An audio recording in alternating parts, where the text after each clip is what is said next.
చిన్న స్టోరీ గుర్తొచ్చింది నాకు ఈరోజు. ఫస్ట్ టైం ఎవరో ఒక స్టీమ్ బోట్ ఇంజిన్ ఇన్వెంట్ చేసినప్పుడు they wanted to show it to the whole world అంట. అప్పుడు అక్కడ ఉన్న సిటీలో everybody went to witness it.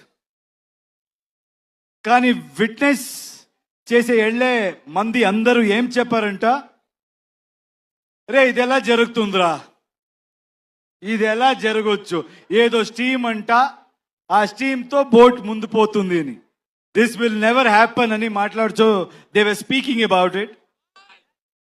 And then it started. First they said start అవ్వలేదురా, స్టార్ట్ అవ్వే ఛాన్సే లేదు. అది స్టార్ట్ అయింది. ఎప్పుడు స్టార్ట్ అయిందో అప్పుడు they should shut their mouth, right? But they won't. రే స్టార్ట్ అవ్వచ్చురా, ఇప్పుడు మూవ్ అవ్వదురా, ఛాన్సే లేదు, మూవ్ అవ్వదని మాట్లాడారు. అది మూవ్ అయింది.